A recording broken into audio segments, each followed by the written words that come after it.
반갑습니다. 이렇게 베델교회 저는 그냥 귀로 듣기만 하였던 그 교회를 오늘에서야 비로소 눈으로 보게 돼서 너무 감사하고, 많은 분들이 이제 그 베델교회를 꼭 가보셔야 된다고 저한테 계속해서 말씀을 하시더라고요. 근데 교회 뭐 계속 예배가 있으니까 금요일 날 오고 싶은데 또 오지 못하고 이렇게 있다가 오늘 이렇게 올 수 있게 돼서 너무 감사합니다. 오늘은 이 하누카의 절기에 유대인들이 읽는 그 성경의 본문이 있습니다. 우리는 보통 일반적으로 이제 하누카 하면 뭐 마카비 혁명 뭐 그것과 연결돼서 또 예수님께서 지키신 그 수전절의 의미들을 좀 보게 되고요. 또 아주 전체적으로 또 영적인 아주 깊은 어떤 통찰의 메시지는 그 유튜브에 보시면 여러분들 뭐 혹시 아실지 모르겠습니다만 엄민용 목사님이라고 그 하누카에 대해서 지난 그 주일에 설교하셨던 것, 또 글쎄요 월요일 날 IMN에서 하셨던 설교도 아마 올라와 있을 겁니다. 그래서 보시면은 아마 아주 다시 한번 또 큰 은혜를 받으실 겁니다. 저는 오늘 유대인들이 이 민수기 7장을 통해서 이 하누카에 대해서 어떻게 그 민수기 7장이 이제 본문의 말씀인데, 그래서 하누카라고 하는 것이 무엇인가 도대체 그것을 우리가 함께 나누고자 합니다. 먼저 민수기 7장을 한번 보시겠고요. 7장 전체의 말씀을 원래 날짜별로 이렇게 나누게 되는데 오늘은 1절에서 11절까지의 말씀만 우리가 이것은 이제 첫째 날에 사실은 그 첫 번째 그 하누카 날의 본문이 되겠습니다. 민수기 7장 구약 성경입니다. 민수기 7장 1절에서 11절까지 말씀입니다. 민수기 7장 1절에서 11절의 말씀입니다. 제가 한 절, 여러분들께서 한 절, 그리고 마지막 절은 우리 같이 그렇게 교독하시도록 하겠습니다. 모세가 장막 세우기를 끝내고 그것에 기름을 발라 거룩히 구별하고 또 그 모든 기구와 제단과 그 모든 기물에 기름을 발라 거룩히 구별한 날에 이스라엘 지휘관 곧 그들의 조상의 가문의 우두머리들이요 그 지파의 지휘관으로서 그 계수함을 받은 자의 감독된 자들이 헌물을 드렸으니 그들이 여호와께 드린 헌물은 덮개 있는 수레 6대와 소 12마리이니 지휘관 2사람에 수레가 하나씩이요 지휘관 1사람에 소가 1마리씩이라 그것들을 장막 앞에 드린지라. 여호와께서 모세에게 말씀하여 이르시되 그것을 그들에게서 받아 레위인에게 주어 각기 직임대로 회막 봉사에 쓰게 할지니라. 모세가 수레와 소를 받아 레위인에게 주었으니 곧 게르손 자손들에게는 그들의 직임대로 수레 2과 소 4마리를 주었고 무라리 자손들에게는 그들의 직임대로 수레 4과 소 8마리를 주고 제사장 아론의 아들 이다말에게 감독하게 하였으나 고핫 자손에게는 주지 아니하였으니 그들의 성소의 직임은 그 어깨로 매는 일을 하는 까닭이었더라. 제단에 기름을 바르던 날에 지휘관들의 제단의 봉헌을 위하여 헌물을 가져다가 그 헌물을 제단 앞에 드리니라. 다 함께 여호와께서 모세에게 이르시기를 지휘관들은 하루 한 사람씩 제단의 봉헌물을 드릴지니라 하셨더라. 아멘. 그래서 이 제단을 봉헌하는 날, 이 성막의 뭐 낙성식이라고도 불리워지고요. 또 기름을 발라서 제단을 거룩하게 구별하는 날이라고도 불리워지는 바로 그 날을 이제 하누카라고 부르는 것입니다. 그러니까 하누카의 뜻이 무엇인지 여러분 아시죠? 하누카의 뜻이 무엇입니까? 봉헌입니다. 그렇죠? 봉헌하면 우리는 이제 생각하는 것은 오랫동안 이제 그 교회에서 그 신앙생활 하신 분들은 봉헌하면 그냥 당연히 이거 헌금이다 이렇게 생각을 하실 수가 있는데요. 물론 뭐 헌금이 그 봉헌에 속한 어떤 그 일부이긴 합니다만은 봉헌은 그것보다 훨씬 더 큰 의미를 갖고 있습니다. 봉헌하면 우리가 너무 고정관념에 갇힐 수가 있기 때문에 하누카라고 하면 이제 하누카가 봉헌이다 이것을 우리가 생각하고 한번 이 봉헌이라고 하는 것이 무엇인지, 하나님께서는 성경은 우리에게 과연 봉헌한다는 것, 또 봉헌된다라고 하는 것이 무엇인지를 어떻게 말씀하시는지를 보겠습니다. 그래서 오늘 이 10절의 말씀에서 제단에 기름을 바르던 날에 지휘관들이 제단의 봉헌을 위하여 헌물을 가져다가 그 헌물을 제단 앞에 드리니라. 봉헌을 위해서 헌물을 드리는 것이죠. 그러니까 엄밀히 말하자면 그 헌물과, 그러니까 헌금과 봉헌은 좀 다른 것입니다. 봉헌이라고 하는 이 한우카의 의미가 무엇일까요?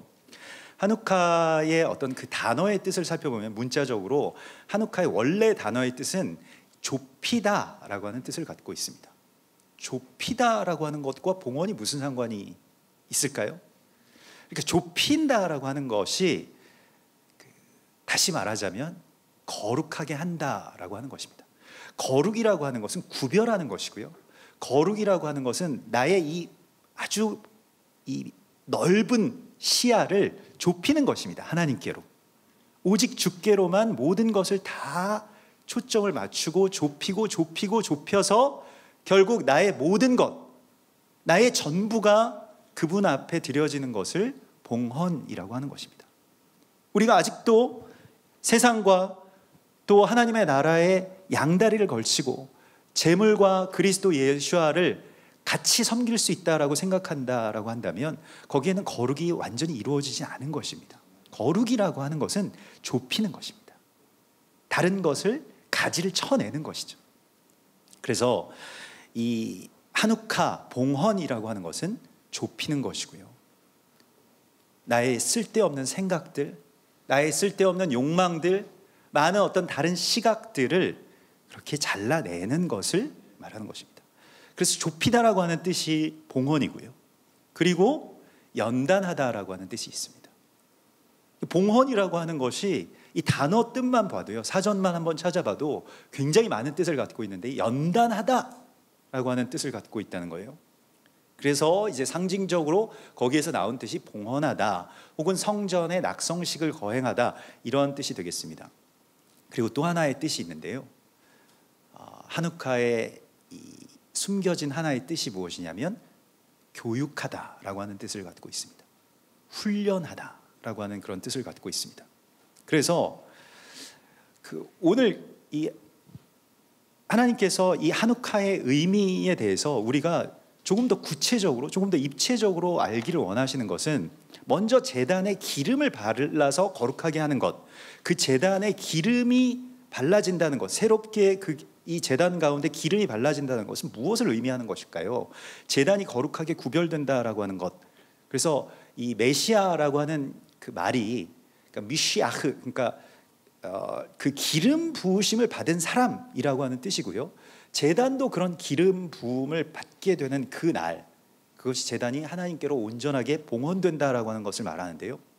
먼저는 기름이라고 하는 거 우리가 생각을 해보면 이런 그 성전에 거룩한 기구들이 있었겠죠. 뭐 메노라도 있었을 것이고, 뭐 분향단도 있었을 것이고, 또 언약궤도 있었을 겁니다. 근데 그러한 것들에 기름을 바른다라고 하는 것은 그냥 1차적인 이유로, 영적인 이유를 빼고 1차적인 이유로는 그 산화 혹은 부식으로부터 이 기구들을 보호하는 것입니다.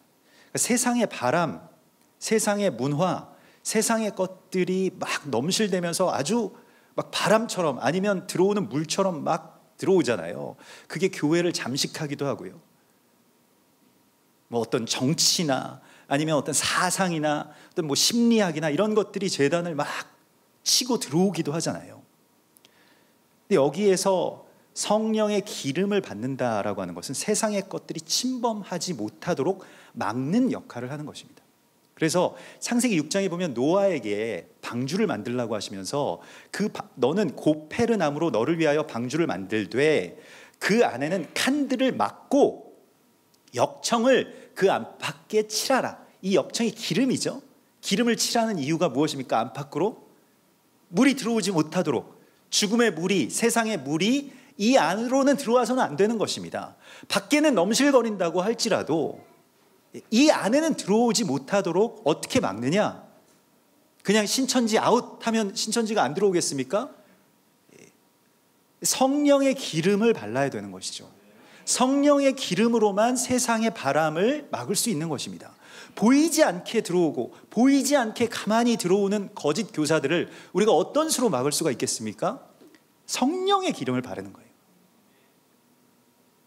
그래서 너희는 이 세대를 본받지 말고 오직 마음을 새롭게 함으로 변화를 받아 하나님의 선하시고 기뻐하시고 온전하신 뜻이 무엇인지 분별하도록 하라. 로마서 12장 2절의 말씀이죠. 이 세대를 본받지 않는 것, 그것이 바로 기름 부으심의 의미입니다. 그리고 기름을 제단에 발라야 되는 이유입니다. 또한 세상과 구별된 자가, 기름 부으심을 받은 자, 그것은 세상과 구별된 자를 말하는 것이고요. 교육이라고 하는 것도 다 연결시켜서 이제 한우카가 이제 교육이라고 하는 것을 알았다면, 교육이라고 하는 것도 결국 그 핵심은 우리의 아이들을 세상으로부터 구별하는 것입니다. 지키는 것입니다. 그것을 교육이라고 하는 것이지, 세상에서 성공할 수 있도록, 취직 잘할 수 있도록, 돈 많이 벌 수 있도록 그렇게 무슨 어떤 기술을 가르치고 지식을 가르치고 뭐 시험을 잘 치르도록 만드는 것이 교육이 아니라고 하는 것이, 교육의 본질은 세상과의 구별에 있다는 겁니다. 구별해서 하나님께 드리는 것이, 그게 교육의 핵심이라는 것입니다. 그래서 우리가 교육이라고 하는 것이 아이들이 구별되고 하나님께 초점이 맞춰지고 그리고 강한 용사로서 서도록 단련되는 것, 이것을 이제 봉헌되다, 한우카라고 하는 것입니다. 그리고 오늘 이 한우카 메노라를 이제 한우키아라고 하는데요. 보통 메노라는 이제 7개의 촛대가 있는데 여기는 9개가 있습니다. 오늘 마침 그 촛대를 안 가져오셨는데 또 목양실에 이렇게 이게 있더라고요. 그래서 아주 급하게 이제 목사님께서 이 초랑 이런 것들을 꺼내셔서, 아마 모르겠습니다. 여기에 실제로 불이 켜진 것이 몇 번째인지는 잘 모르겠습니다만은 실제로 이 꺼져 있던 이 등불에 불이 켜지는 그런 역사가 일어나게 되는 것인데, 뭐 배경적인 이야기들은 여러분 다 알고 계실 것입니다.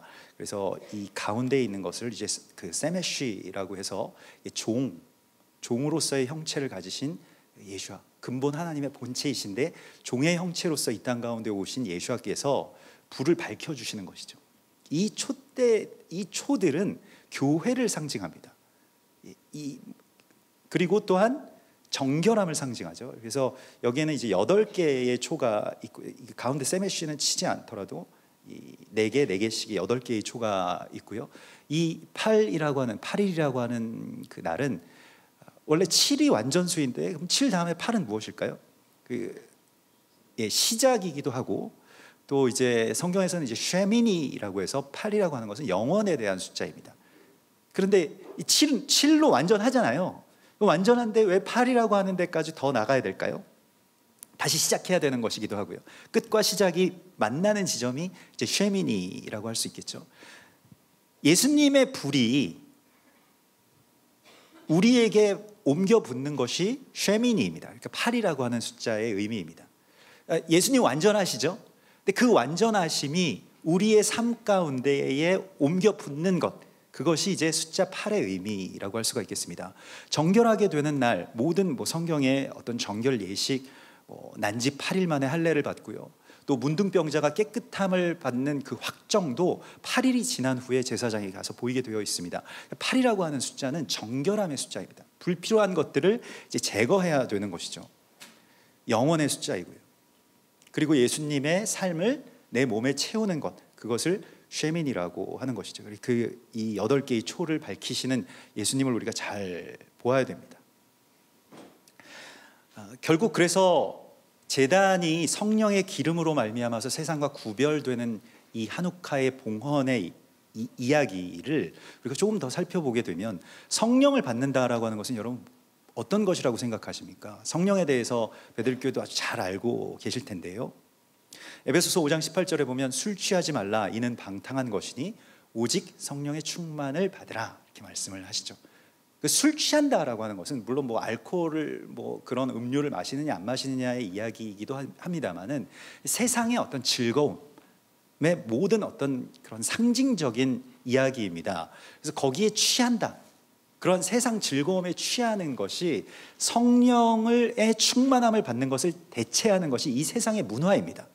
돈 많이 벌면 기분 좋고요, 아이들 성공하면 기분 좋고요, 이러한 것이 이제 어떻게 보면 그게 나쁜 것은 아닙니다만은, 술이라고 하는 것도 뭐 어떤 관점에 따라서는 뭐 교회에서는 큰일 날 소리일지 몰라도 뭐 어떤 사람들은 뭐 좋다라고도 이야기를 하죠.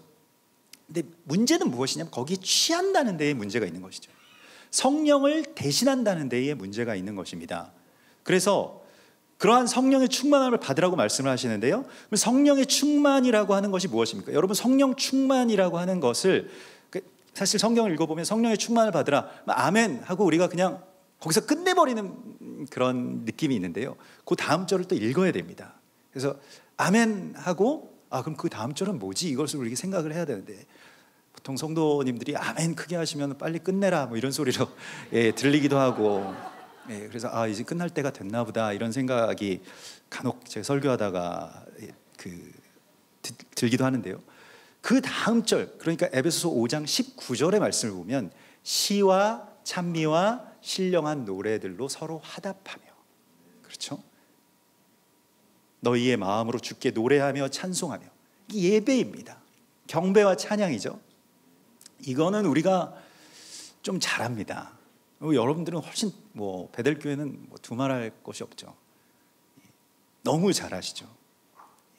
가끔 유튜브에서 베델교회 찬양 너무 좋아서 가끔씩 듣곤 했는데요, 목사님 인도하시는 것이나 다른 예배자들이 그렇게 인도하시는 그런 찬양들을 이렇게 보다 보면 어떤 그 찬양의 핵심 가운데에 정말로 찬양하고 있구나, 경배하고 있구나라고 하는 게 그 작은 유튜브 화면으로도 이렇게 느껴질 정도인데요, 뭐 어떤 음악적인 기교나 아니면 사람들에게 보여지는 것이나 이것이 아니라 정말로 하나님께 찬양하고 있구나, 하나님을 정말로 높이기를 기뻐하고 원하고 있구나, 이게 굉장히 크게 은혜가 되거든요.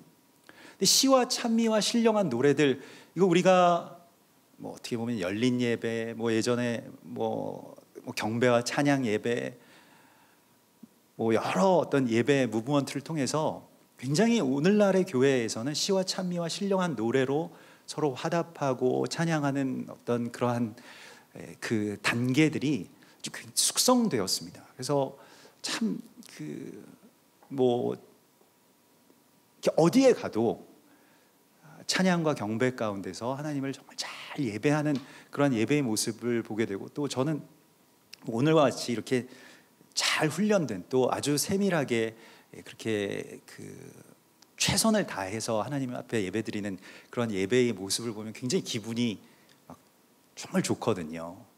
그런 모습, 또 그렇게 훈련된 어떤 예배자들, 또 성도들 같이 화답하면서 하나님께 나아가는 어떤 그런 모습들이 굉장히 많이 격려가 됩니다. 사실 영적으로 소진될 때가 우리가 있잖아요. 그러다 보면 간혹 이렇게 다른 곳에 한 번씩 하나님께서 나아가 보게 하시는데, 그럴 때마다 굉장히 많은 공급을 얻습니다. 오늘 이 베들교회에서도 저도 물론 이 설교를 합니다만은 또 사역을 이렇게 받는 그런 느낌이 굉장히 많이 있었습니다. 사실 생각해 보면 이 물병 하나만 해도 이게 삼다수 이걸 이렇게 가린다라고 하는 거는 대단한 거거든요. 사실 이게 예배입니다. 이 예배라고 하는 것은 끝까지 가는 거거든요. 그냥 보통 일반적으로 삼다수 보이면 어때? 우리는 이런 생각을 할 겁니다. 근데 하나님을 예배하니까 이거 보이면 안 돼. 누군가가 이것을 가려놓았다라고 하는 것은 이분은 예배자구나, 이걸 느낄 수가. 예배라고 하는 것은 단순히 시와 찬미와 신령한 노래만 드리는 게 예배가 아니고요, 누군가가 오리를 가자고 하면 십리를 가는 게 예배입니다. 누군가가 옷 한 벌을 빌려달라고 하면 자기 모든 전부를 다 주는 것이 예배입니다. 그러니까 더 과하게, 넘치게, 오버플로잉이 되는 것이 예배입니다. 그냥 하는 만큼, 하라고 한 만큼만 하는 것이 예배가 아닌 거예요. 넘치도록 그 기쁨과 충만함과 충성을 다 해서, 마음을 다 해서, 뜻을 다 해서, 힘을 다 해서 하나님을 사랑하는 것, 그게 예배인 것입니다. 이 디테일에 다 나타나잖아요. 그러니까 이분들은 선 하나 감아놓은 것만 봐도 이분들은 정말 예배하는구나. 근데 영적으로 혼탁한 교회들을 가면 막 선이 막 널브러져 있습니다. 실제로 그 영적인 막 뱀처럼 선들이 막 기어다니고 이제 주님을 또 우리가 불러야죠. 그럴 때는. 그러나 여기는 정말로 훈련된 그런 한우카의 용사들인 줄을 제가 느끼고 또 여러분들 축복합니다. 여러분들은 한우카의 용사들이십니다. 그래서 근데 여기까지는 우리가 잘 아는데 그 다음 절도 한번 읽어보면 범사에 우리 주 예수 그리스도의 이름으로 항상 아버지 하나님께 감사하며, 그러니까 항상 감사하는 것이 성령 충만입니다. 성령 충만을 받는다라고 하는 것은 어떤 영적인 체험, 영적인 엑스터시 안에 갇혀 있는 것이 성령 충만이 아닙니다. 그것 어떤 일부로서 그것을 부정할 필요는 없겠습니다만은 성령 충만이라고 하는 것은 하나님 앞에 항상 감사하는 것이라고 말씀을 하고 있습니다. 이걸 받으라는 거예요. 성령이 충만이 되었는데 감사가 없다? 이것은 성령 충만이 아닌 것이죠. 그러므로 감사하는 것이 성령 충만을 받는 길인 것입니다. 그리고 그 다음에 또 무엇이 있을까요? 이게 우리에게 가장 어려운 것인데요. 그리스도를 경외함으로, 그리스도를 예배함으로 피차 복종하라. 서로 복종하는 것. 이게 성령 충만이래요. 여러분, 성령 충만에 대해서 우리 영적으로만 생각한다면, 이게 마치 예전 고대의 영지주의자들처럼 영적인 어떤 체험 정도로만 생각한다면 피차 복종하는 것과 성령 충만이 무슨 관계야? 이렇게 생각을 할 수가 있겠습니다. 근데 성령 충만은 그리스도를 두려워하는 것처럼 피차 서로에게 내가 낮은 곳으로, 내가 당신의 말에 정말로 그리스도의 말처럼 듣겠습니다 라고 복종하는 것, 그것을 내 굴욕으로 느끼지 않고요, 그게 성령 충만의 기쁨으로 느껴지게 되는 것. 우리가 부부 사이에서도 자존심 대결을 하게 되면 당신이 좀 해, 당신이 갖다 버려 이러면서 계속 음식물 쓰레기 가지고 티격태격 하고, 남편이 그런 것까지 해야 되겠어 이렇게 될 수 있잖아요. 근데 그리스도께 하듯하라라고 주께서 말씀을 하시니까요. 또 교회에게 하듯하라 주께서 말씀을 하시니까요. 그것을 예배로서 하나님 앞에 드리는 것이 성령 충만함입니다. 성령 충만하게 되면요, 가장 먼저 가족들이 수혜를 받습니다. 가장 먼저 자신의 배우자가 행복해지죠. 그게 성령 충만의 이야기입니다. 성령으로 우리가 구별된다, 성령으로 기름 부으심을 받는다, 기름 부어서 세상과 구별된다라고 하는 것은 꼭 세상과의 어떤 사투만을 의미하는 것이 아니라 항상 별로 감사할 거 없어 보이는데도 맨날 감사하고, 그리고 항상 누군가의 말에 경청하고 또 주님의 말씀으로 듣고 어디에서든 은혜를 받고요. 그러한 것이 성령의 충만함입니다. 그래서 영적 전쟁이라고 하는 것, 또 이러한 어떤 그 성령 충만과 세상의 술에 취하는 것의 어떤 그 분기점은 관계 안에서 많이 일어납니다. 부부의 관계, 직장 상사와 부하지간의 관계, 아버지와 아들의 관계, 여러 관계 안에서 그렇게 일어나게 된다는 것이죠. 그래서 이것을 온전하게 하는 것, 그것이 이제 봉헌이라고 말씀을 하십니다. 우리가 봉헌하면 성전만 지금 문제가 있는 게 아니고요, 우리의 삶의 자리, 내 몸이 지금 어떻게 되고 있는가가 봉헌의 핵심이거든요. 그래서 봉헌이라고 하는 것이 아까 전에도 우리 나누었던 것과 같이 교육하다, 훈련하다라고 하는 그런 뜻을 갖고 있다고 했죠. 창세기 14장에 보면 아브라함이 가나안 땅에 들어와서 오랫동안 아브라함 프로젝트가 있습니다. 아브라함 프로젝트가 뭐냐면, 아브라함이 이 헤브론의 거처를 정하면서 살면서 이 갈 곳 없는 어떤 고아들, 아니면 이방인들, 이렇게 해서 사람들을 자기 집에서 키웁니다. 그래서 가나안 땅에 어떤 그 마지막 때 언제나 한 세대의 그런 종말의 때가 있거든요. 전쟁이 일어나게 되는 시간이 있습니다. 근데 그 전쟁의 때를 준비하면서 집에서 어떤 사람들을 계속 훈련시킵니다. 그래서 여기에 한우카라고 하는 말이 나오는데요, 창세기 14장 14절의 말씀을 보면 아브라함이 그의 조카가 사로잡혔음을 듣고 집에서 길리고 훈련된 자 318명을 거느리고 단까지 쫓아갔다라고 되어 있습니다. 여기서 집에서 길리고 훈련된 자라고 할 때 이 훈련된 자를 한우크라고 합니다. 봉헌된 자를 뜻하는 것입니다. 몇 명을 길렀다고요? 318명을 집에서 키웠다는 겁니다. 318명이라고 하는 숫자는 한 집에서 지내기에는 공동체 생활에 있어서는 굉장히 큰 숫자입니다. 그들이 훈련되어 있었다라고 말하고 있습니다. 제자도 이 디시플린이라고 하는 것도 훈련이 되어 있다라고 하는 것이죠. 봉헌된 자는 훈련된 자입니다. 훈련되지 않고서는 봉헌될 수가 없는 거예요. 예? 이 훈련이라고 하는 것은 시간이 필요하고요. 또 공동체가 필요합니다. 혼자서는 잘 훈련이 안 돼요.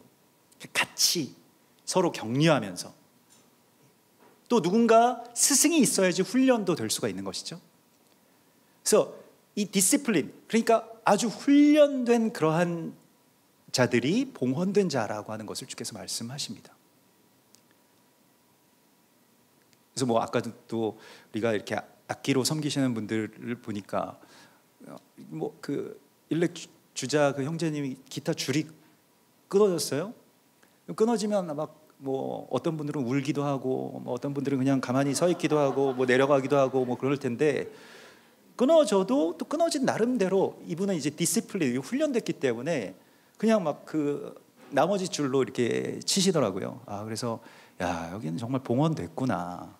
예. 훈련이 되어 있어야 대적이 뭐 기타 줄을 끊든 뭐 기타를 뭐 깨물든 뭐 깨트리든, 예, 그러면 또 그때 나름대로 자기가 아주 창의적으로 훈련됐다라고 하는 것은 막 이게 가리킨 대로 한다는 게 아닙니다. 이스라엘 군대가 강한 이유는 그런 어떤 전시 상황에서 아주 돌발적인 일들이 벌어질 때 누구나 유연하게 그 일들을 할 수 있는 창의성이 있기 때문입니다. 그러니까 매뉴얼대로 하다 보면 FM대로 한다라고 하는 것이 굉장히 위험한 겁니다. 한국 군대도 참 걱정인데요. 근데 이스라엘 군대는 굉장히 창의적으로 이 FM대로 하는 것에서 이제 거기서 계속 어떤 전장에는 FM대로 일이 일어나지 않으니까요. 아주 돌발 상황들이 있고 여러 가지의 일들이 있고, 사실 예배에 좀 미숙하고 훈련이 되어 있지 않다 보면 예배 전에 굉장히 화날 일들이 굉장히 많이 있습니다. 막 뭐 이게 뭐 PPT가 꼬이고 막 주자들이 막 서로 안 맞고 뭐 또 누군 늦게 오고 막 배는 고프고 막 뭐 이상하게 막 일들이 그렇게 될 때가 있죠. 근데 여러 훈련이라고 하는 것은 그런 것에 단련이 되어 있다는 이야기고요. 그런 여러 가지의 상황 속에서 어려움들을 이겨낼 수 있는 힘을 갖는다라고 하는 것이 훈련된다라고 하는 뜻이 되겠습니다. 이것이 봉헌되는 것입니다. 교육이라고 하는 것, 하누카라고 하는 것은 단련이라고 하는 뜻을 갖고 있고, 이것은 찌꺼기를 제거하는 것입니다. 찌꺼기를 제거하는 것, 그게 이번 주에 이제 이 토라 포션이라고 하는 거 여러분 들어보셨는지 모르겠는데, 유대인들이 이제 매일매일 읽는, 말하자면 성경 읽기표인데요. 근데 이게 절묘한 것이 그 절기와 그 주의 토라 포션, 그 해당 주의 토라 포션과 이 앞뒤의 토라 포션이 연결이 돼요. 이게 참 오랜 시간 동안 이들이 고민하고 또 정말로 성령이 인도해 주셔서 그런 성경 읽기표를 만든 것 같습니다. 그래서 이 토라 포션이, 이번 주에 토라 포션이 이 미케츠라고 하는 토라 포션인데요. 이것은 종말론에 관한 것입니다. 그러니까 창세기 41장에 만 2년이 지난 후에, 요셉이 감옥에 갇힌 지 2년이 지난 후에 거기서 앞에 만자가 미케츠라고 하는 것인데요. 우리는 만 하면 그냥 뭐 만인가 보다, 그냥 2년 지났나 보다 이렇게 생각하겠지만, 미케츠, 이게 제목이 되면 의미가 다르게 됩니다. 그것은 영어로 치면 at the end라고 해서 마지막 때에라고 하는 뜻입니다. 마지막 때에, 그리고 2년이라고 하는 것도 이 샤나임이라고 해서 이중에라고 하는 이런 뜻을 갖고 있습니다. 그래서 마지막 때에 이중으로 일어나는 어떤 종말의 이야기들을, 요셉의 이야기와 또 그것이 이제 메시아이신 예수와의 이야기가 되죠. 그리고 또한 이 마지막 때를 살아가는 우리의 지혜와도 연결이 됩니다. 근데 그때에 어떤 일들이 있냐면, 요셉이 애굽 왕 바로의 꿈을 해몽하죠. 해석하죠. 아무도 해석하지 못하는 때에, 어떠한 술사들도 해석하지 못하는 그런 시기에 요셉이 그 꿈을 해석합니다. 그러니까 마지막 때에 우리가 요셉의 해몽처럼 그 어떤 사건이나 환상이나 어떤 사안에 대해서 그것을 해석할 수 있는 능력을 기르는 것이 훈련되는 것입니다. 해석할 수 있는 능력이 없으면 우리는 연약해질 수밖에 없거든요. 마지막 때를 이겨낼 수가 없거든요. 마지막 때는 해석의 능력이 중요한 것입니다. 어떤 일이 어디서 누가 뭘 일으킨다, 이거 가지고는 되지 않습니다. 그것을 읽을 수 있는, 그것의 의미가 무엇인 줄을 알 수 있는 그런 능력이 필요한데, 어떻게 하면 그런 능력이 생기게 될까요? 잠언 25장 2절에 보면 이를 숨기는 것은 하나님의 영화요, 이를 살피는 것은 왕의 영화니라. 그러니까 하나님은 이를 숨기시고요, 그래서 비유가 아니면 말씀하지 아니하시고요, 모든 어떤 징조들로 우리 가운데 말씀하시지만 뭔가 숨겨져 있습니다. 말씀도 숨겨져 있는 영역이 많이 있습니다. 그러면 왕 같은 제사장들이 우리는 그것을 살피는 것이 또한 우리의 권세이고 권리입니다. 우리는 그것을 또 부지런히 살피는 자가 되어야 되는 것인데요, 이 제자라고 하는 것을 그 다른 말로, 이 히브리 말로는 다라쉬라는 말도 있는데요, 이 다라쉬라고 하는 것은 아주 부지런히 문지방이 다를 정도로 찾아가다라고 하는 뜻입니다. 가서 계속 묻는 거예요. 성경에 궁금한 것이 있으면 계속해서 목사님들에게 묻거나 아니면 네이버에 묻거나 하여튼 물으실 수도 있는데, 중요한 건 하나님께 물어야 됩니다. 기도하면서 하나님 이거 왜 그런 겁니까? 하나님 여기서 왜 이런 말씀을 하셨습니까? 하나님이 답을 주시는데 그날로 주실 때도 있고 또 10년이 걸릴 때도 있고 몇 년이 걸릴 때도 있겠죠. 그러나 하나님 반드시 하나님의 때에 열어주십니다. 그래서 우리가 부지런히 찾고 찾으면 만나게 되는 것이 이 제자도이죠. 찾는 게 중요합니다. 그래서 하늘의 높음과 땅의 깊음 같이 이 잠언 25장에서요, 왕의 마음은 헤아릴 수 없느니라. 그런데 어떻게 해석하느냐? 은에서 찌꺼기를 제하라. 그리하면 장색에 쓸만한 그릇이 나올 것이다 라고 말씀을 하십니다. 찌꺼기를 제거하면 해석의 능력이 생기는 거예요. 감추어진 것을 볼 수가 있게 되는 것입니다. 우리의 마음속에서 다른 찌꺼기들이 제거되면 그게 이제 훈련되는 것인데요, 그러면 해석의 능력이 생깁니다. 이 의미, 여기에 하나님 어떤 뜻을 갖고 계시냐라고 하는 것을 알게 되죠. 그래서 제가 우리 엄 목사님은 인터넷으로만 간혹 이렇게 뵀다가 오늘 이제 지난 월요일 날 실물을 처음 뵙고, 또 오늘 가까이서는 또 아주 가까이서 얼굴과 얼굴을 대면해서 본 것은 오늘이 또 처음입니다만은, 저는 이제 좀 조용한 편이고 이게 숫기가 없지만 이 사람을 보면 이분이 어떤 분이시겠다라고 하는 어떤 눈치가 좀 빠른 편입니다. 그래서 이렇게 보니까 이분은 모든 이야기에 대한 이유를 다 알고 계시는 분이겠구나 이런 생각을 했거든요. 뭐든 물어보면 이건 왜 이렇게 되는 건지에 대해서 말씀해 주실 수 있는 분, 굳이 그렇게 매일 말하시지는 않는 것 같지만요, 다 알고 계시는구나 이런 생각이 들어서 너무 요셉과 같이 이 지혜라고 하는 것이, 그렇게 하나님께로부터 받은 그 지혜는 모든 어떤 삶을, 또 어떤 사람, 또 어떤 일에 대한 이유를 아는 것이고요, 그 이유를 안다는 것은 내 이유가 아니라 하나님의 뜻을 알게 되면 그 이유를 알게 됩니다. 내 주장이 없어져야 이유를 알게 됩니다. 내 고집과 아집들이 사라지면 이유를 알게 됩니다. 이게 해석입니다. 마지막 때에는 해석이 중요한 거예요. 그래서 우리가 봉헌된다라고 하는 것은 이와 같이 정결한 마음이 되어서 해석하는 능력을 갖게 되는 것이고요, 봉헌과 교육, 봉헌과 단련, 봉헌과 그러한 이 하나님께 드려지는 것, 이것이 분리되지 않는 어떤 그런 개념이 되겠습니다. 그래서 결국 교육이라고 하는 것은 무엇이냐? 세상과 구별해서 하나님께 아이들을 드리는 것까지 하는 게 교육입니다. 우리가 교육에 실패했다라고 한다면 아이들이 대학에 못 갔다라고 하는 게 교육의 실패가 아니고요, 아이들을 하나님께 완전하게 드리지 못했으면 교육은 실패한 것입니다. 교육이 실패했다라고 하는 정도가 아니고요, 실은 아이들이 하나님께 완전하게 드려지지 못하면 하나님의 나라를 이루지 못한 것이고요, 더 심하게 말하면, 이건 제가 말하는 것이 아닙니다, 더 심하게 성경에서 말씀하고 있는 것은 구원을 받지 못한 것과 꼭 같은 것입니다.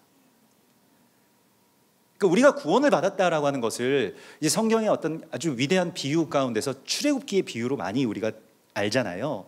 그래서 출애굽, 이스라엘 백성들이 출애굽하고 10가지의 재앙의 마지막 재앙인 그 흑암의 재앙, 사망의 재앙을 넘어서게 되는데, 그걸 지나가게 되는 그 6월절의 사건이 있는데, 그때 어떤 일이 일어납니까? 장자들이 죽지 않고 살죠. 장자들이 죽지 않고 살았다라고 하는 것은 어떤 의미일까요? 아, 다행이다. 우리 장자들은 살았구나. 다른 아이들은 다 죽었는데, 이 이야기가 아니고요. 그래서 하나님께서 그 장자들은 다 내 것이다 라고 말씀하십니다. 모든 초태생들은 다 내 것이니 이는 내가 애굽 땅 종되었던 집에서 너희를 건져낼 때에 그들을 내가 살렸기 때문이다 라고 말씀을 하시죠. 그러므로 교육이라고 하는 것은 하나님의 것을 하나님께로 돌리는 것인데, 특별히 우리의 자녀들을 하나님께로 올려드리는 것을 말합니다. 이것이 봉헌입니다. 봉헌과 교육을 따로 분리해서 생각할 수 없다라고 하는 것이죠. 그래서 참된 봉헌이라고 하는 것은, 참된 한우카의 성취라고 하는 것은 하나님께 우리 자녀를 드리는 것입니다. 그래서 뭐 한국교회 큰일 났다, 뭐 재단이 큰일 났다, 이것도 물론 있지만, 그러나 재단은 성도들의 삶과 연동되게 되어 있습니다. 그래서 우리가 온전한 봉헌을 드리게 되면, 우리의 삶으로 온전한 한우카를 이루게 되면 성전도 봉헌됩니다. 그러하기 때문에 자녀들을 하나님께 드리는 것을 필사적으로 우리가 하는 것이 한우카라고 주께서 말씀을 하시고요. 뭐 요즘에는 민주적으로 자녀들을 가리킨다라고 하는 분들, 뭐 자녀들의 어떤 선택에 다 맡겨야 된다, 뭐 종교적인 선택도 다 맡겨야 된다, 뭐 이런 말씀을 하시는데, 정말로 부모로서의 어떤 직무의 유기입니다. 그래서 아이들이 그 자아가 막 자라기 전에 굉장히 빠른 속도로 자라죠. 자아가 뭐 5살만 돼도 막 혼자 문 닫고 들어가서 뭐 오늘은 혼자 있고 싶어요 막 이러기도 하고, 자녀들이 그렇게 되기 전에 빨리 너는 이 청년의 때에 나는 아무 좋은 낙이 없다고 할 해가 가깝기 전에, 요즘에는 뭐 초등학생만 돼도 난 낙이 없어, 세상 그냥 그만 살고 싶어, 이런 얘기 굉장히 많이 합니다. 실제로 굉장히 많이 하죠. 그때가 늙기 전에 빨리 자녀들을 하나님을 찾게 하라. 이게 전도서의 말씀이잖아요. 우리가 이것에 대해서 아주 종말적으로 굉장히 시급하게 이 일들을 해야 됩니다. 뽀로로 보여줄 시간이 없는 거예요, 자녀들. 그 나이대가 굉장히 중요한 시간인데, 사실 그 나이대가 굉장히 힘들게 하기 때문에, 그래서 마음이 굳어지고 다치기 전에 이 일들을, 말씀을 어떻게든 붙들게 하고 하나님을 신실하게 예배하는 것에 대한 본을 보여주는 것, 이것이 봉헌입니다. 어떻게든 붙들고 뭐 울든 뭐 아니면 떼쓰든, 아무튼 자녀들에게 하나님, 넌 하나님의 것이고 하나님께 드려졌다라고 하는 것에 대해서 선포해야 됩니다. 아, 내가 뭐 이 아이의 인생에 내가 뭐 그 정도까지 개입할 수 있나? 뭐 이렇게 생각을 하실지 모르겠습니다만은, 성경에서는 그렇게 하는 것이 교육이라고 말씀을 하시기 때문에요. 오늘 자녀들에게 가셔서 다 말씀하십시오. 너는 내가 하나님께 드렸다. 오늘로부터 난 너 드렸어. 자녀들도 이제 긴장을 타기 시작합니다. 엄마가 날 버렸나? 뭐 이런 생각을 하기 시작해요. 그러면서 이제 또 하나님도 찾고 이제 뭐 그렇게 되겠죠. 하나님과 또 역사가 일어날 것입니다. 어쨌든 여러분들은 드리기까지 하면 되는 겁니다. 한나가 사무엘을 성전에 데려가서 이렇게 드리는 것과 같죠. 하나님 앞에 드려야 됩니다. 그게 꼭 뭐 목회자가 된다, 뭐 선교사로 막 떠난다, 이런 이야기가 아니거든요. 하나님을 예배하는 거룩한 성전으로 회복되는 것, 그것이 봉헌입니다. 우리가 다 드려야 되는 거예요. 그리고 이것을 자꾸 선포해야 됩니다. 왜냐하면 우리가 이게 구원받은 이야기이기 때문에요. 구원이라고 하는 것은 자녀들을 하나님께 드리는 것까지가 구원이지, 나만 하나님 잘 믿는다고 해서 나는 구원받고 뭐 내 자녀들의 자녀들은 어떻게 되는지 모르고 그건 니네들이 알아서 할 일이고 그건 너희들의 어떤 인권에 내가 맡기겠다, 뭐 이렇게 이야기하는 것은 아니라는 것입니다. 만일 세대와 세대가 연합되는 것이 끊어진다면, 종말의 때에 말라기서의 말씀은 무엇입니까? 아버지의 마음이 자녀들에게로, 자녀들의 마음이 아버지들에게로 돌이켜지는 이것이 끊어지게 되면 내가 와서 너희를 칠까 하노라. 그래서 하나님께로 온전하게 드리는, 자녀를 드리는 봉헌을 우리가 이루어야 됩니다. 또한 봉헌이라고 하는 것은 말 그대로 하나님 앞에 온전하게 드려지는 것이죠. 이게 하누카죠.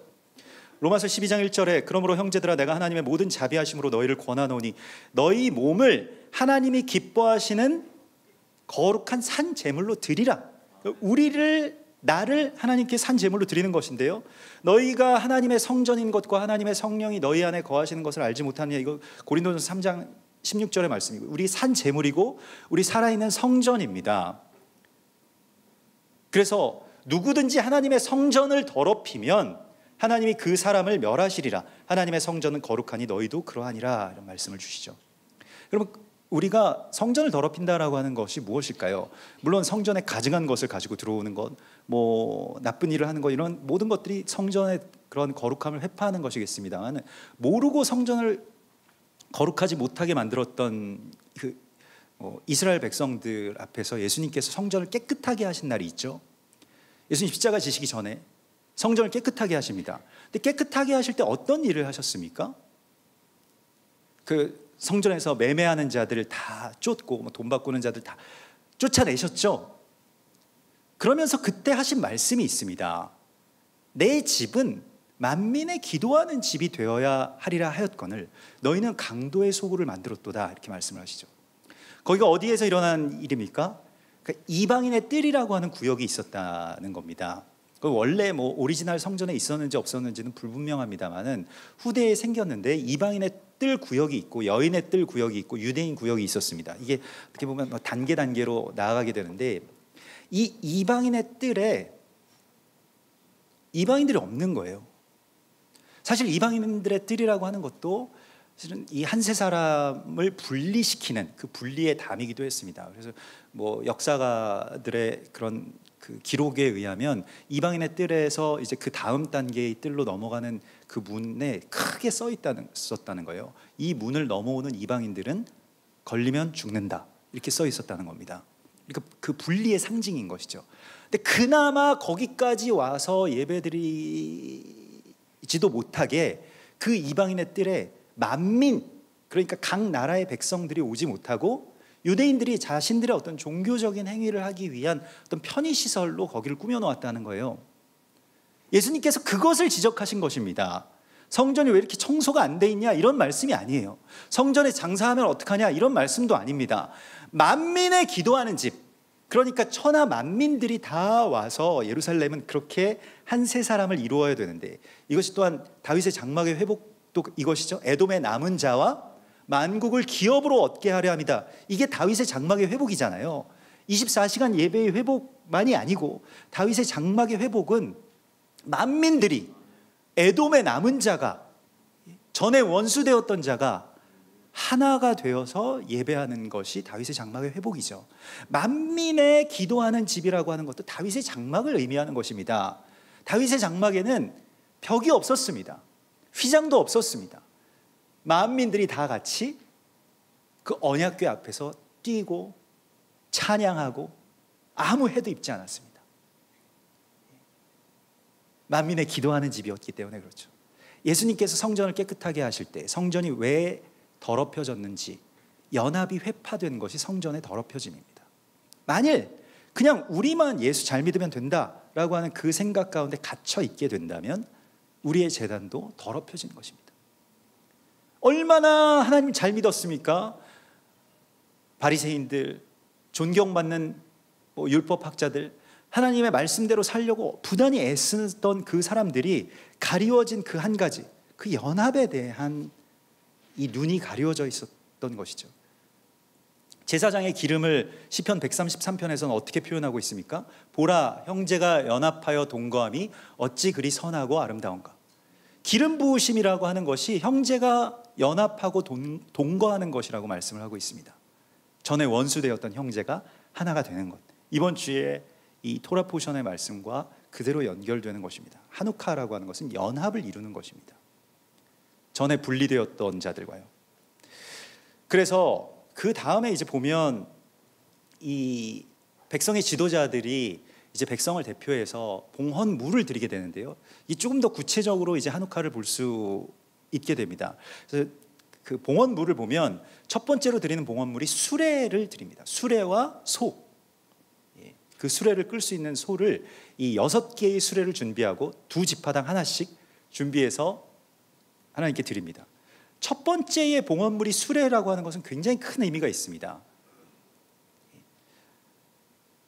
사실 수레라고 하는 것이 이제 아갈라라고 해서 이게 도는 것이라고 하는 뜻을 갖고 있습니다. 그 수레 바퀴가 도는 것을 보면서요. 그냥 도는 것이 아니라 이게 선회한다라고 하는 그런 개념인데, 사실 뭐 이게 히브리적인 시간관이 그냥 헬라적으로 일직선으로 쭉, 예전에 뭐 역사 선생님들이 일직선으로 쭉 해놓고 뭐 몇 년에 뭐 가보개혁 몇 년에 뭐 이런 것처럼 이렇게 일직선의 사관이 아니고, 성경의 시간관은 이렇게 도는 시간관입니다.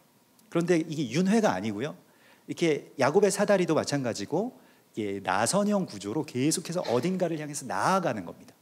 그러니까 올해 하누카가 이 지점에 있다면 내년 하누카는 돌아서 하누카가 오겠습니다마는 같은 하누카인데 같은 지점에서 멈추지만 하누카이지만 다른 지점으로 또 올라가 있어요. 그것이 하나님의 시간의 경영입니다. 그러니까 시간이라고 하는 것이 봄, 여름, 가을, 겨울, 뭐 6월절, 뭐 오순절, 초막절 이런 식으로 이게 도는 것 같고 단조롭게 반복되는 것 같지만 또 그 안에 어마어마한 단계의 변화들이 있기 때문에 그 다음 단계로 나아가는 것, 여기에 이제 절기의 문이 있는 것입니다. 그래서 절기마다 그러한 시간의 문들을 우리가 바라보아야 되는데요. 갈릴리라고 하는 것도 이게 그 갈랄에서 나온 말이고 다 돈다라고 하는, 그 선회한다, 다시 돌아간다라고 하는 그런 뜻을 갖고 있습니다. 그런데 이게 이제 뭐 수레의 뭐 그런 의미에서 또 뭐 에스겔이 그발강가에서 본 이 수레의 환상, 수레바퀴 환상이 있거든요. 그 수레바퀴 환상이라고 하는 것은 그 수레 안에 또 뭐 수레 그 바퀴가 있고 바퀴 안에 바퀴가 있어서 서로 이렇게 연결돼서 성령께서 가고자 하는 곳으로 바퀴들이 일사불란하게 움직입니다. 각기 제각각으로 도는 것 같아도 일사불란하게, 그게 뭐 어떤 분들은 뭐 이 전차의 바퀴, 뭐 캐터필러처럼 이렇게 도는 것이다 뭐 이런 말도 하는데, 아무튼 바퀴 안에 바퀴들이 같이 연결되어서 막 톱니바퀴처럼 돌아가는데, 그게 결국 성령께서 원하시는 대로, 가고자 하시는 대로 가고 멈추고자 하시는 대로 멈추는 것, 이것이 이제 수레바퀴의 의미라고 할 수가 있겠는데요. 또 다른 측면에서는 수레를, 이스라엘 백성들이 성막을 봉헌하는데 수레를 드렸다라고 하는 것은 이제 성막을 움직일 수 있게 만든다라고 하는 것입니다. 이것은 변화가 가능한 상태로 만든다는 것을 의미합니다. 교회가, 성전이 하나님의 뜻대로 변화될 수 없다면 그것은 죽게 됩니다. 조금 있으면 죽게 됩니다. 사람의 전통이나 아니면 사람들의 의견 때문에 하나님의 뜻대로 변화될 수 없다면, 이동될 수 없다면, 움직일 수 없다면 교회는 죽어버리게 됩니다. 그래서 교회의 봉헌은 밑에 수레바퀴를 다는 것이라고 성경은 말씀하고 있는 것입니다. 우리가 변화되어야 될 때 변화되지 못하면 성전은 봉헌되지 못하고 오염되게 되어 있습니다. 하나님이 아무리 좋은 곳에서 터를 잡고 거기서 이렇게 해온 것이 제일 좋다고 하더라도 하나님이 멈추고 다른 곳으로 가라라고 말씀하시면 순종할 수 있는 바로 그 상태를 만드는 것, 이것이 성전의 봉헌입니다. 베델교회도 이와 같이 수레바퀴가 달리기를 주님의 이름으로 축원합니다. 하나님이 가라고 하시면 가고요, 멈추라고 하시면 멈추는 것입니다. 변화를 우리가 두려워해서는 안 되는 것이, 이 변화라고 하는 것에 대해서. 그래서 새 포도주를 낡은 가죽 부대에 넣지 아니한다라고 주께서 말씀을 하시죠. 로마서 12장 1절에 너희 몸을 하나님의 기뻐하시는 거룩한 산 제물로 드리라고 말씀을 하시면서, 그것이 무엇입니까? 산 제물이 2절의 말씀을 보면 너희는 이 세대를 본받지 말고 오직 마음을 새롭게 함으로 변화를 받아 하나님의 선하시고 기뻐하시고 온전하신 뜻이 무엇인지 분별하도록 하라, 이것이죠. 변화를 받을 수 있는 상태가 되는 것, 이것이 성전의 봉헌인 것입니다. 이때까지 내가 살아왔던 길, 이때까지 내가 행했던, 배웠던 것들, 그리고 이때까지 내가 누려왔던 것들, 나의 신분, 이런 거 충분히 버릴 수 있어야 제단에, 성전에 바퀴를 다는 봉헌을 하나님 앞에 드리는 것입니다. 세상의 것들을 결연하게 버릴 수 있는 그러한 용기, 이것이 바로 성전의 봉헌의 첫 번째의 봉헌물인 이 수레를 하나님 앞에 드리는 것입니다. 이동할 수 있는 성전을 만든다라고 하는 것은 굉장한 의미가 되겠습니다. 영원히 막 지켜야 된다라고 생각해서는 안 됩니다. 심지어는 유대인들에게 가장 중요한 율법이라고 할 수 있는 이 음식물 규례까지도 하나님이 가증한 것들을 베드로에게 보여주시면서 이거 먹어라 이렇게 말씀을 하십니다. 먹으면 안 되죠. 말씀에도 어긋나는 일입니다. 안 먹겠습니다라고 하죠. 하나님 말씀하지 않으셨습니까? 말씀에 어긋납니다. 네, 하나님 먹으라 말씀을 하시죠. 그럼 먹어야 됩니다. 나는 그런 가증한 것들은 안 먹겠습니다라고 하면, 그러면 고넬료에게 갈 수 없고 이방인과 같이 식사할 수 없고 이방인과 접촉할 수 없고, 그래서 그냥 유대교의 한 분파로 교회는 사그라들었을 것입니다. 그러나 베드로가 갔죠. 그것이 바로 봉헌입니다. 때로는 옳은 것까지도 하나님께서 내려놓으라고 하실 때는 내려놓을 수 있어야 됩니다. 때로는 우리가 정말로 잘할 수 있는 것도 하나님이 멈추라고 하실 때는 멈출 수 있어야 된다는 것입니다. 이것이 수레바퀴를 드리는 봉헌이라고 말씀을 하시고요. 이 봉헌물이라고 하는 것을 코르반, 카라브라고 해서 가까이 가기 위해서 드리는 뇌물을 뜻합니다. 그러니까 어떻게든 가까이 가기 위해서 무엇인가 그분이 가장 기뻐하시는 것을 드리는 것이 봉헌물입니다. 이게 코르반, 카라브인데요. 내가 원하는 한 가지, 그것이 무엇입니까? 주님의 기쁨이 되는 것. 주님께서 뭘 기뻐하시는지 그걸 드리는 것이 봉헌이라는 것이죠. 그래서 때때로 저도 이제 명절 때만 되면 꼭 우리 교회 한 청년 가운데 한 분이 저는 이제 그렇게 안 하셔도 된다고 하는데 항상 이 스팸 세트를 택배로 보내주세요. 예. 뭔가 의미가 있는가, 그래서 여러 가지 생각을 하는데, 아무튼 그래서 매해 추석 때나 설날 때나 스팸 세트를 보내주십니다. 그래서 스팸을 잘 안 먹기 때문에 사무실에 이렇게 쌓아두고 있는데, 이렇게 장식용으로 스팸 세트가 이렇게 책장을 장식을 하고 있는데, 아무튼 근데 이제 생각을 해보면 그래도 뭐를 하나 이렇게 가지고 와서 이렇게 보내주시는 분이 좀 더 생각이 나요. 그게 그게 뇌물로서 생각한다는 것이 아니라 이분이 나를 생각하고 있구나. 그래서 추석이 됐으니까 오늘은 이제 목사님에게 스팸을 사서 보내야 되겠구나, 이런 생각을 한다는 것이, 뒤바꿔 생각해보면 저는 한 번도 그런 생각을 어떤 목사님에게도 가져본 적이 없거든요. 어떤 목사님에게도 제가 스팸을 드려본 적이 없습니다. 근데 이 청년은 그렇게 생각한다는 것이 너무 어느 순간에 감사하게 됐어요. 예물이라고 하는 것이 어쨌든 이것을 매개체로 그분이 기뻐하실 것을 드림으로써 가까이 나아가게 되는 것, 이게 여호와의 친밀함 가운데로 가게 되는 그런 핵심입니다. 그래서 우리가 하나님 기뻐하시는 것이 무엇인지를 계속 생각해야 돼요.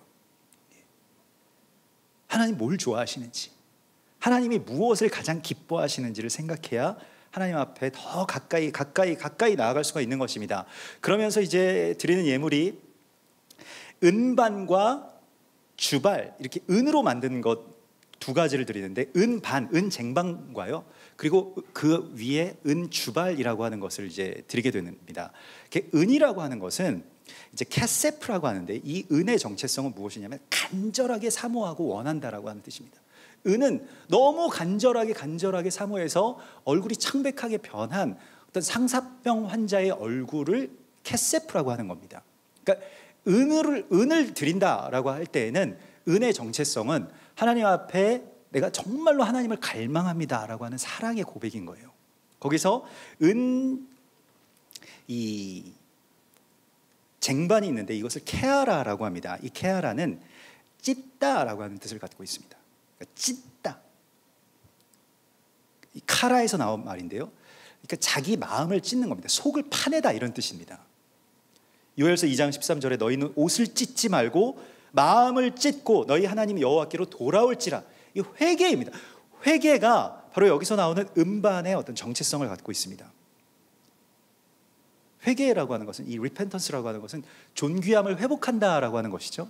내가 얼마나 존귀한 존재인지를 회복하는 것, 하나님을 정말로 사랑하는 그런 제사장인 것을 내가 알게 되는 것, 이것이 이제 음반을 드리는 그러한 이 봉헌, 한우카가 되겠고요. 그리고 은주발이라고 하는 그 위에 놓여져 있는 것이 주발인데, 이 주발은 그냥 단순한 그릇이 아니고 미즈라크라고 해서 무엇인가 이걸 뿌리기 위해서 만든 그릇을 말합니다. 그러니까 물뿌리개라고 생각하면 됩니다. 그거 담았는데 그냥 담아서 저장하기 위한 그릇이 아니고요, 뿌리기 위한, 그 뿌리다라고 하는 뜻에서 나온 것이 미즈라크이거든요. 그래서 원래 하나님께서 우리를 이 땅 가운데 창조하신 목적은 내가 그냥 은혜 받고 예수 믿고 잘 사는 목적이 아니고, 우리가 주님의 손과 발이 되어서 땅 끝까지 복음을 증거하고요, 또 가난한 자들을 섬기고요, 보살피고요, 이것이 바로 미즈라크, 하나님 앞에 이렇게 드려지는 것이 우리의 봉헌이라고 주께서 말씀을 하십니다. 그래서 마태복음 24장 46절에 이것도 종말론에 관한 이야기죠. 충성되고 지혜 있는 종이 되어 주인에게 그 집 사람들을 맡아 때를 따라 양식을 나눠줄 자가 누구냐? 주인이 올 때에 그 종이 이렇게 하는 것을 보면 그 종이 복이 있으리로다. 참된 종말론이라고 하는 것은 종말의 때에 우리가 무섭다, 너무 두렵다, 뭐 어디 전쟁이 일어났대, 이런 것이 아니고, 그때 우리 뭘 해야 되냐면 나누어 주는 자가 되어야 되는 것입니다. 요셉과 같이요. 이번 주에 토라 포션의 말씀도 그 말씀인데, 나누는 자, 많은 사람을 살리는 자. 사실 위기의 때가 이제 왔습니다. 이제 옵니다가 아니라 이제 왔습니다. 아무튼 그런 마지막 때가 왔을 때, 그런 환란의 시간이 왔을 때 어떻게 해야 되느냐? 이때가 기회라고 하는 거예요. 사랑이 식어지는 시간이 왔다는 겁니다. 사랑을 나눌 수 있는 자가 필요한 시간이 됐다는 거예요. 말씀의 기갈이 온다. 아모스서에서도 이것은 곡식이 없어 주림이 아니라 말씀이 없어서 사람들이 비틀거리고 막 여인들이 쓰러지고 이런 일들이 일어나게 되는데, 이때에 곡식 문을 열고 말씀을 전할 자가 필요하다는 것입니다. 이거 기회의 시간이 이제 우리 가운데 온 겁니다. 우리가 이때까지 막 교회 안에서 이렇게 예배드리고 있다가, 그리고 은혜를 여기에 이 미즈라크의 이 은쟁반 위에 담겨져 있는 이 그릇에 담아 있다가 이제 뿌려야 될 때가 오는 것입니다. 환란의 때에는요, 여러분 우리가 깨달아야 되는 것이, 이 풍년의 때에는 보통의 사람들과는 다르게, 풍년의 때에는 요셉이 창고의 문을 닫고 거기에 계속 저장만 하죠. 흉년의 때가 되니까 이걸 풀죠. 사실 일반적인 사람들이 이거 반대로 합니다. 다 그렇지 않겠습니까? 많이 있을 때 곡식 창고 문을 열죠. 없으면 그 분위기에라도 이걸 내가 언제까지 어떻게 쓸지 모르기 때문에 지키려고 하는 생각이 가장 강해질 때 요셉이 이걸 엽니다. 이게 마지막 때에 사람들이 불법이 성행하고 사랑이 식어지고요, 자기만 사랑하는 이러한 시간이 오게 되는데, 그 시간 속에서 우리가 해야 될 일은 우리가 섬기는 자가 되어야 되는 것입니다. 우리가 베푸는 자가 되어야 되는 것입니다. 우리가 말씀을 전하는 자가 되어야 되는 것입니다. 여러분, 이것이 마지막 때에 우리가 드려야 될 사명이라고 말씀을 하십니다. 그래서 그 다음에 이제 금그릇을 드리게 되는데, 금은 자하부라고 해서 이거 기름을 뜻하는 겁니다. 그 기름, 이렇게 기름의 누런 그 색깔과 금 색깔 같다라고 이야기하고요, 하늘의 색깔도 사실은 그것과 같은 색이라고 이스라엘 백성들은 생각을 합니다. 그래서 같은 컬러, 하늘까지도 다 자하부, 그래서 이게 다 금색이다라고 표현을 하는데, 이게 기름 부으심을 의미하는 것이고요, 여기서 금 그릇이라고 하는 건 카프라고 하는 단어를 썼는데 오목한 손을 의미하는 겁니다. 이 오목한 손이라고 하는 건 기도한다라고 하는 것을 의미하고요, 여기에 향을 채운다라고 하는 것도 성도들의 향연, 케토레트, 이게 이제 그 기도하는 것과 연결되는데, 그런데 이 케토레트라고 하는 것은 기도가 그냥 향기롭게 하나님의 이 향기로 쌓인다라고 하는 것뿐만이 아니라, 이 향연은 연기로서 연기를 막 피워가지고요, 대적을 몰아낸다라고 하는 뜻입니다. 대적을 몰아내는 것이 향연입니다. 기도의 힘은 그냥 단순하게 하나님께만 향기로운 것이 아니고요, 대적들에게는 아주 매캐한 연기가 돼서 견딜 수가 없게 한다는 거예요. 그래서 우리가 기도해야 됩니다. 점령자들을 몰아낸다, 이게 케토레트의 의미입니다. 향연이 보통 이야기가 아닌 거예요. 그냥 어떤 아로마, 뭐 이런 아로마 테라피, 뭐 이런 정도의 이야기가 아니라, 정말로 먼저 점령하고 있던 자들을 몰아내는 것이 기도의 힘입니다. 우리가 기도한다라고 하는 것은 대단한 역사를 이루고 있는 것입니다. 대적을 몰아내는 것이기 때문에요. 그래서 우리가 뭐 그 다음에 이제 번제의 예물 이제 수컷을 드리고요, 송아지를 드리고 양을 드리고요, 속죄제에 염소를 드리고 화목제에 또 이 소와 양과 염소를 드리는데 여기 다 각각의 의미가 있습니다. 이게 그 히브리어를 찾아보면 그냥 어떤 의미가 아니고요. 이게 제가 이걸 다 나누려면 시간이 뭐 1시간 더 있어야 되는데 좀 오늘은 안 될 것 같고 내년 뭐 한우카 때 한번 또 남겨놔야 되니까요. 예. 그래서 번제, 속죄제, 화목제 이것도 아주 너무 사실 재밌기도 하고 사실 여기 결론적인 이야기들이 많은데 아무튼 예, 이건 넘어가도록 하겠습니다. 그래서 어쨌든 번제에 수컷을 드리는 것이고요. 수컷 하나만 여러분들께 나누자면 수컷이라고 하는 것은 이 자카르라고 해서 그냥 이게 뭐 수컷 암컷 이 이야기가 아니고요. 말라기서 1장 14절에 보면 짐승 떼 가운데 수컷이 있거늘 그 서원하는 일에 흠 있는 것으로 속여 내게 드리는 자는 저주를 받으리라 라고 말씀을 하십니다. 수컷을 드리지 않았기 때문에 이스라엘이 저주를 받았다라고 말씀을 하시고 있어요. 수컷이 무엇이냐? 수컷을 히브리 말로 자카르라고 합니다. 말라기서를 찾아보면 자카르라고 나와 있어요. 근데 자카르라고 하는 말은 그냥 수컷이라고 하는 뜻보다는 기억하다, 기념하다라고 많이 쓰입니다. 예수님께서 제자들에게 잔을 부어주시면서 떡을 떼어주시면서 이 잔을 마실 때마다 나를 기념하라 말씀하셨죠. 그래서 우리가 예수님을 기념물로 이렇게 뭐 십자가 뭐 귀걸이 목걸이 하고 다니면서 기념물로 그렇게 기념하라는 것입니까? 언제나 나를 기억해줘. 나는 항상 너의 마음속에 있을 거야. 이게 아닙니다. 예수님께서 나를 기념하라고 말씀하신 것은 자카르, 곧 내가 되다, 내가 되라라는 말씀입니다. 자카르는 수컷이 되다라고 하는 뜻입니다. 우리가 예수님처럼 사는 것이 예수님이 기념하는 것이지 그냥 조그만 떡 하나 받아 먹고 아, 나 구원받았습니다 끝나는 이야기가 아니라는 거예요.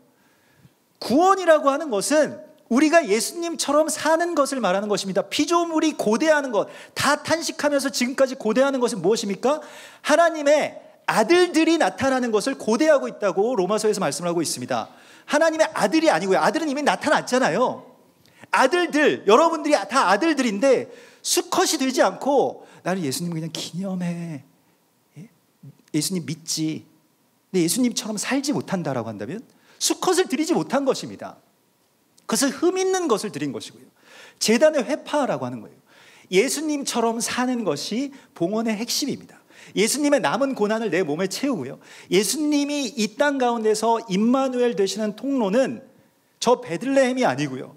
저 크리스마스 트리가 아니고 바로 나의 몸을 통해서 예수님이 임마누엘 하시는 것입니다. 이것이 하누카의 용사가 되는 길입니다. 내가 일어서게 되는 것이 하누카의 이야기라고 하는 것입니다. 그래서 결국 우리가 여기서 이 번제를 드리고 속죄제를 드리고 화목제를 드리는 이 모든 것은 예수님이 이 땅 가운데서 행하셨던 그 일들의 위임을 우리가 맡아서 하는 것을 말합니다. 이게 우리가 성전되는 이야기입니다. 저는 어제 좀 큰 충격을 받았는데 그 법원에서 결정한 이 사랑의 교회에 대한 이 오정현 목사님에 대한 이 판결에 대해서 너무 충격을 많이 받았습니다. 이거는 왜냐하면 저는 사실은 뭐 좀 젊고 뭐 그래서 막 보수 뭐 어떤 뭐 반정부 그런 정도로 이렇게 뭐 정부를 미워하거나 아니면 뭐 그렇게 정죄하거나 이런 것은 하지 않아야 되겠다 이런 생각을 많이 했는데 어제 보니까요. 사실 여러분 한 교회의 목회자를 이 정부가 사회법으로 끌어내린다? 이것은 사실 있을 수 없는 일이 일어난 겁니다. 한 번도 있지 않았던 일이 일어난 겁니다. 사실 뭐 조계종 무슨 뭐 카톨릭 이런 데서 이 내부적인 어떤 뭐 갈등이나 문제나 뭐 어디에 뭐 총무원장을 세운다 무슨 뭐 주지를 세운다 이럴 때 정부가 개입한 적이 있었을까요? 막 뭐 폭력배를 동원하고 뭐 여러 가지 일들이 펼쳐져도 막 뭐 화염방사기를 동원해서 막 암자를 태우고 뭐 이래도 경찰도 거기에 손을 대지 않는 것이 이 정교 분리 국가에서 일어나는 일입니다. 이때까지 그렇게 해왔고요. 그런데 그 판결문을 보니까 총회 총회법을 그 세상 법정에서 총회법을 가지고 와서 그걸 적용시켜 가지고 목회자를 끌어내린다? 말할 수 없이 이상한 판결이 나왔다라고 하는 것이죠. 이게 왜 이런 판결이 나왔을까? 이거는 그 말 그대로 헌법 정신에도 어긋나고 실제로 이런 사례도 없고 왜 이런 판결이 나왔을까요? 지금 정부에서, 지금 이 시대에서 정부에 반대하는 그런 가장 강력한 집단은 기독교입니다. 기독교를 어떻게든 공격하고 끌어내리기 위해서 모퉁이 돌과 같은 교회들을 이제 치는 것이죠. 그래서 이미 이런 전쟁이 시작됐고 이런 전쟁에서 우리가 이길 수 있는 힘이 없습니다. 그냥 이렇게 막 되고 있는 것이죠.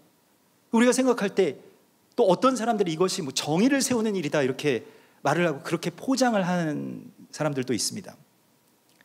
뭐 뉴스앤조이, 오마이뉴스 이런 곳에 배후에 누가 있는 줄 아십니까? 이것은 그냥 좌파만 있는 게 아닙니다. 통일교가 있습니다. 실제로 통일교가 있습니다. 여러분 오마이뉴스나 뉴스앤조이 그 기사들의 통일교를 한번 검색해 보십시오. 얼마나 우호적으로 썼는지 몰라요. 아니 최소한 그래도 한국교회 목사님들보다는 그 사이비 이단 종교의 그 교주를 악하다고 써야 되지 않을까요? 그런데 세계 평화에 기여하고 굉장히 큰 많은 일들을 하고 있다. 이런 식의 기사를 어떻게 뭐 기독교 기관, 뭐 기독교 언론이라고 하는 곳에서 그렇게 씁니까? 말이 안 되는 것이죠. 근데 배후의 자금에 거기서 흘러 들어가는 뭐 정황들이 있고 뭐 이러한 여러 가지의 이야기들 속에서 지금은 어떤 진영과 진영의 싸움이 아주 본격적으로 시작되고 있고요. 이것은 그냥 단순히 정치적인 이야기가 아니고, 전 정치에 대해서 뭐 우리가 보수적으로 가야 된다 이런 것에 찬성하지도 않습니다. 다만 영적인 싸움에서 지금 이 영적인 이 전쟁이 시작됐고 결국 이 재단을 세상에 어떤 군대가 들어와서 회파하고 있는 어떤 그러한 시대가 지금 왔는데 우리의 마음이 거기에 대해서 찢어지는 마음이 우리 가운데 있어야 됩니다. 이 하나님 보시기에 어떻겠어요? 이 교회가 뭐 썩었다? 그런 말을 어떻게 할 수가 있습니까? 하나님께서 지금 행하시는 이 모든 일들 속에서 대적이 행하고 있는 일들과 충돌하게 되는 이 사건이 바로 어제 일어난 겁니다. 이건 영적 전쟁입니다. 뭐 여기에 대해서 우리가 뭐 반정부 투쟁을 해야 된다 이건 저는 잘 모르겠습니다. 뭐 그것에 대해서 또한 부르심을 받은 분들은 일어서시겠습니다만은 다만 우리가 지금 이 상황 가운데서 무엇을 해야 될까? 지금 세상의 군대가 재단을 회파하고 있는 이 상황 속에서 우리 뭘 어떻게 해야 되는지에 대해서 오늘 하나님께서 우리에게 묻고 계십니다. 마카비와 같은 자, 이 다음 세대에 한 사람이 일어나기를 하나님께서 원하고 계신다는 것입니다. 다니엘은 이러한 상황 속에서 기도했습니다. 70일회가 끝나게 되는 그 시점 가운데서 그 굉장히 고령임에도 불구하고 20일을 금식하면서 기도하죠. 어떻게 기도합니까? 내가 금식하며 베옷을 입고 죄를 덮어쓰고 주님께 기도할 때 다니엘이 이렇게 기도합니다. 내 하나님 여호와여, 우리는 이미 범죄하여 패역하며 행악하며 반역하여 주의 법도와 규례를 떠났사오며 라고 하는 이 아주 굉장한 참회, 굉장한 회개를 자신이 죄를 뒤집어 쓰고 나아가서 하나님 앞에 드립니다. 우리가 지금 그렇게 기도해야 됩니다. 그리고 또한 하나님께서는 이 마지막 때가 되었을 때, 그러면 이런 싸움이 시작됐을 때 우리에게 잃지 않아야 되는 것이 있다라고 말씀을 하십니다. 만물의 마지막이 가까울수록, 베드로전서 4장 7절에 만물의 마지막에 가까웠으니 그러므로 너희는 정신을 차리고 근신하여 기도하라. 우리가 근신하여 기도하는데요, 그러면서 8절에 이런 말씀을 주십니다. 무엇보다도, 마지막 때에 우리가 해야 될 일입니다. 하여튼 이거 하나만 하면 됩니다. 무엇보다도 뜨겁게 서로 사랑할지니 사랑은 허다한 죄를 덮느니라. 우리는 끝까지 사랑할 수 있는 자가 되어야 됩니다. 이 증오의 시대에 사랑이 식어지고 남자와 여자가 싸우고 세대와 세대가 나뉘어서 서로를 죽이려고 하고 온갖 이 세상의 이 분열들이 이 땅을 잠식하려고 하는 이 시대에 우리는 끝까지 서로 사랑하는 자로 하나님 앞에 봉헌될 것입니다. 여러분, 한우카에 이스라엘 아이들을 팽이를 저마다 가지고 나와서 돌립니다. 쓰러져 있던 팽이가요 움직이기 시작하니까요. 거기에 이제 히브리 알파벳이 상징하는 어떤 이야기가 있는데, 여기에 이곳에 하나님이 위대한 일을 행하셨다라고 하는 그런 뜻입니다. 한 사람이 일어나서 하나님의 뜻대로 행하기 시작할 때 하나님의 역사가, 하나님의 시간의 혁명이, 하나님의 나라가 이 땅 가운데 밝혀질 것을 믿습니다. 우리 같이 기도하겠습니다.